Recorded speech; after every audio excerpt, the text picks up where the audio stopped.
Hi hello welcome to 24/7 news TV.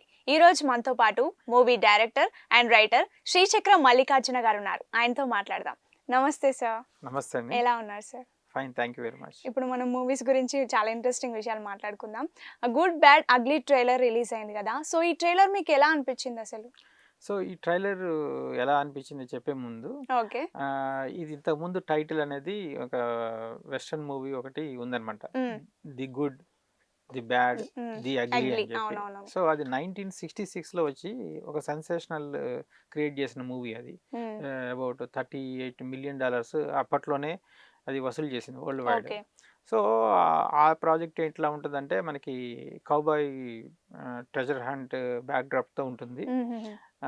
దానికి director వచ్చి అది సర్జియో లియోనే. ఓకే. అప్పుడు అలాగే క్లింట్ ఈస్ట్వుడ్ అని అప్పుడు దానికి హీరో అనమాట. ఇప్పుడు అదే స్థాయిలో ఈ సినిమా ఉందా, ఇది డిఫరెంట్గా ఏముంది అని చూస్తే నేను చూస్తుంటే ఏంటంటే ట్రైలర్ చూస్తుంటే కేవలం ఆ టైటిల్ తీసుకొని ప్రజెంట్ చేసినట్టుగా అనిపించింది. దాంట్లో ఏంటంటే 3 క్యారెక్టర్స్ ఉంటాయి. గుడ్ ఏమో హీరో క్యారెక్టర్ ఉంటుంది, బ్యాడ్ ఇంకో క్యారెక్టర్, అగ్లీ ఇంకో క్యారెక్టర్ ఉంటుంది అనమాట. లీ అని ఇలీ అని ఇంకో 2 క్యారెక్టర్స్ ఉంటాయి. అంటే వాళ్ళు ఆ రోల్స్ ప్లే చేశారు. ఇక్కడికి వచ్చేటప్పటికేమో 3 క్యారెక్టర్స్ కూడా గుడ్ బ్యాడ్ అగ్లీ కూడా అజిత్ కుమార్, సూపర్ స్టార్ అజిత్ కుమారే ప్లే చేసినట్టుగా మనకి అనిపిస్తుంది. అందులో డిఫరెంట్ రోల్స్ ఒకరే ప్లే చేసినట్టుగా ఉంది ఆ స్టార్డమ్ దానికి. సో ఇక్కడ మనకి ఈ ఫిల్మ్లో ఏంటంటే మనకి కొంచెం వేరే హీరోలు కూడా ఉన్నారు, బట్ వాళ్ళ బహుశా సపోర్టింగ్ రోల్స్ అయి ఉండొచ్చు. ప్రభు గారు ఉన్నారు, ఓకే, హీరో ప్రభు. అలాగే మనకి తెలిసిన ఆర్టిస్ట్ సునీల్ ఉన్నారు. అలాగే అక్కడ యోగి బాబు ఇక్కడ కూడా మనకి పాపులర్ అయ్యాడు అతను కమెడియన్ గా. సో అలాగే షియాజీ షిండే గారు తను కూడా నటించడం జరిగింది. ముఖ్యంగా ఏంటంటే హీరోయిన్ వచ్చి త్రిష. సో ట్రైలర్ చూస్తే ఎలా అనిపించిందంటే చాలా ఎనర్జెటిక్గా ఎగ్జైటింగ్గా ఉంది. ఇది ఒక కమర్షియల్ ఫార్మాట్ ప్రజెంటేషన్. అయితే ఇప్పుడు మనం చూస్తే ఏంటంటే గుడ్ బ్యాడ్ అగ్లీలో ఇక్కడ నాకేం అగ్లీ కనిపించలేదు, గుడ్ బ్యాడ్ అయితే ప్రజెంటేషన్ కనిపిస్తుంది. అంటే బ్యాడ్ ఇన్ సెన్స్ అక్కడ మనకి విలన్ పాత్ర చేసిన అతను బ్యాడ్ క్యారెక్టర్ అనుకోవచ్చు, బట్ అతనికి ఈ హీరోనే ఒక బ్యాడ్ క్యారెక్టర్ లాగా ఇలాగే మోసగాళ్ళకి మోసగాడు అన్నట్టు అతను బ్యాడ్ అయితే అతనికంటే బ్యాడ్ లాగా హీరో ప్రజెంట్ చేయడం జరిగింది. ఒక డైలాగ్లో మనకేం తెలుస్తుందంటే తన కొడుకు కారణంగా అతను బ్యాడ్ అవ్వాల్సి వచ్చింది అని ఒక డైలాగ్ ఉంటుంది. డైలాగ్స్ బాగున్నాయి, పంచ్ డైలాగ్స్. అవి అజిత్ కుమార్ ఫ్యాన్స్ మాత్రం విపరీతంగా ఎంజాయ్ చేస్తారు. ఓవరాల్గా అట్లా మూవీ ఎనర్జెటిక్గా హై యాక్టింగ్ లైక్ అజిత్ కుమార్కి ఏంటంటే అతన్ని చూస్తేనే మనకి చాలా పాజిటివ్ ఫీలింగ్ ఉంటుంది. తమిళనాడులో అయితే ఇక్కడ ఎలా పవన్ కళ్యాణ్కి క్రేజ్ ఉంటుందో అక్కడ అతనికి అంత క్రేజ్ ఉందన్నమాట. సో అలా మనకి ఆ ట్రైలర్ అంతా కూడా చాలా ఎనర్జెటిక్గా అవుతుంది. అయితే ఏంటంటే నేను నోటీస్ చేసిందంటే ఆ ఫార్మాట్ ఎలా ఉందంటే గుడ్ బ్యాడ్ అగ్లీ కంటే కూడా గుడ్ బ్యాడ్ రొటీన్ లాగా ఉంది. ఓకే. సో అజిత్ కుమార్ అంతకుముందు ఫిల్మ్ మనకి అంటే బ్లాక్ బస్టర్స్ రావట్లేదు దానికి, అంటే ఓపెనింగ్స్ వస్తున్నాయి కానీ ఫ్లాప్ అవుతున్నాయి అనమాట, హిట్ అవ్వట్లేదు.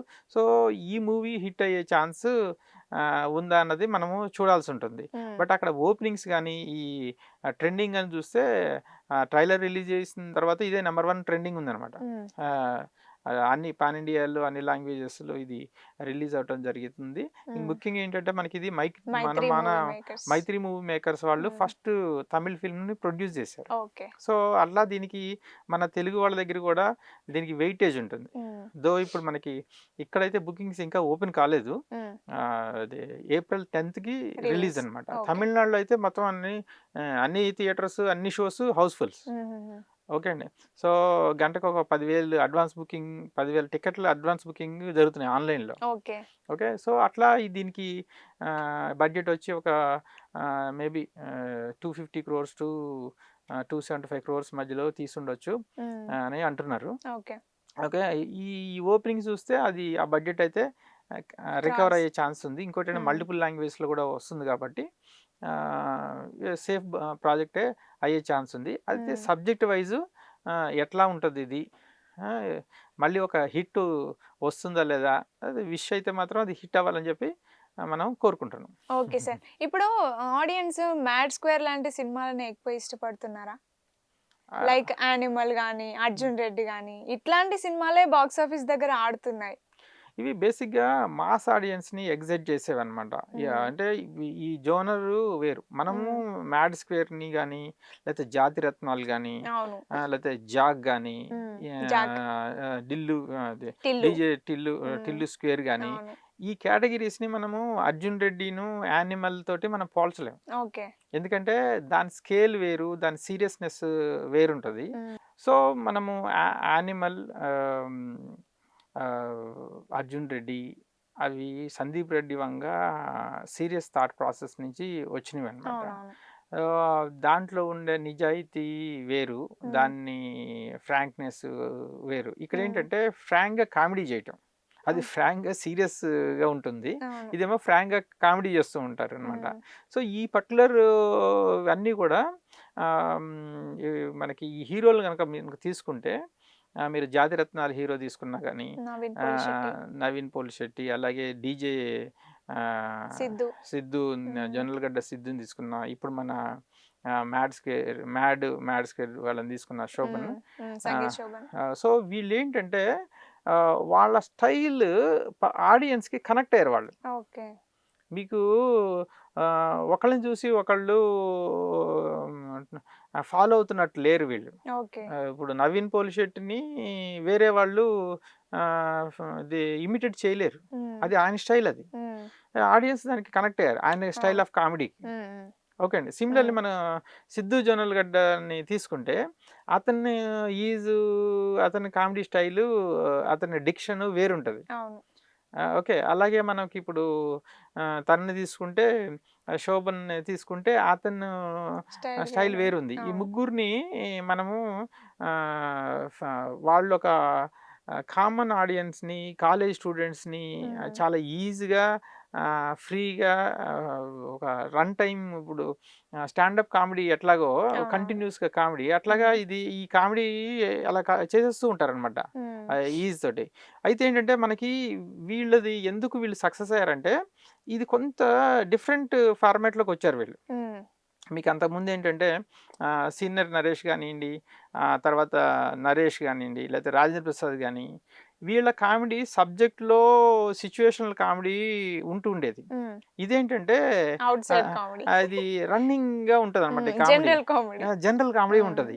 సో ఇంకోటి ఏంటంటే, ఇప్పుడు దాని ప్రొడ్యూసర్స్ ఎవరైతే ఉన్నారో, ఇప్పుడు మీరు ముందే చెప్పేస్తున్నారు, దీంట్లో కథ ఏముండదు, కథను ఎక్స్పెక్ట్ చేయొద్దు, జస్ట్ వచ్చారా, సరదాగా టైం స్పెండ్ చేశారా, వెళ్ళిపోయారా అని ప్రొడ్యూసర్ నాగవంశీ గారు చెప్పేస్తున్నారు. అంటే మెంటల్గా ప్రిపేర్ చేస్తున్నారు. మీరేమి దీన్ని సీరియస్గా స్టోరీ ఉంటుంది, దీన్ని ఎక్స్పెక్ట్ చేసుకొని బాగుంది స్టోరీ అని ఇట్లా మాట్లాడాల్సిన అవసరం లేదు, అట్లా జడ్జ్ చేయాల్సిన అవసరం లేదు. రండి, సినిమాకి రండి, సరదాగా చూడండి, ఎంజాయ్ చేయండి, నచ్చితే వేరే వాళ్ళకి చెప్పండి, లేకపోతే లేదు. ఎంత ఫ్రాంక్గా, ఇంత సింపుల్గా చెప్పేస్తున్నారు అనమాట.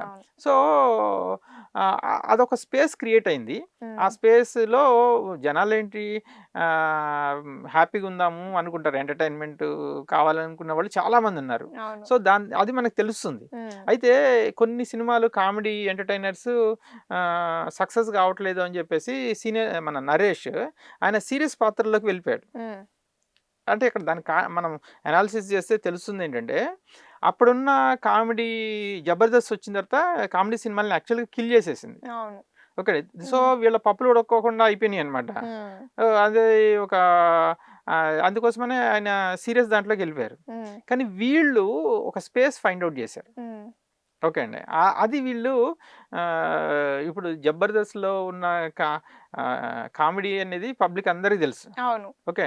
దానికి ప్రీవియస్ ఉన్న కామెడీ సినిమాలకి మధ్యలో ఒక గ్యాప్‌ని ఒకటి ఐడెంటిఫై చేసి, ఒక ఫార్మాట్‌ని ఫైండ్ ఔట్ చేసి వీళ్ళు కామెడీ చేస్తున్నారు. ఓకే. ఇది వీళ్ళు సక్సెస్ అయ్యారు. ఇప్పుడు అల్టిమేట్‌గా ఏంటంటే మనకి హీరో సక్సెస్ కావాలి, ఒక ఫార్మాట్ సక్సెస్ అయితే మల్టిపుల్ మూవీస్ వస్తూ ఉంటాయి. సో అట్లా మనకి ఈ మూవీస్ వచ్చినాయి అని చెప్పి మనం అనుకోవచ్చు. సో ఇంకొకటి కామెడీ ఫిల్మ్‌లో, ఫ్యామిలీ కామెడీ ఫిల్మ్స్‌లో మన అనిల్ రావిపూడి అవును. తను మాస్టర్ అయిపోయారు. తన ఫిల్మ్స్ కూడా వస్తూ ఉన్నాయి. అవునవును. సో అలా మనము దీన్ని ఒక పాజిటివ్‌గా తీసుకొని సక్సెస్‌ఫుల్‌గానే మనం దీన్ని యాక్సెప్ట్ చేస్తూ చూడాలి. ఏదైనా సరే డ్రాబ్యాక్స్ ఉంటే ఇంక వాళ్ళకవి వాళ్ళు దాన్ని చూసుకుంటారు. చూసుకుంటారు. రెక్టిఫై చేసుకొని క్రిటిసిజం ఏదైనా చేస్తే ఏం క్రిటిసైజ్ చేస్తున్నారు, అవి నెక్స్ట్ టైమ్ కేర్ రిపీట్ కాకుండా. తీసుకుందామని చూసుకుంటూ ఉంటారు. Yeah! Okay sir. Thank you sir. Yeah! Thank you very much.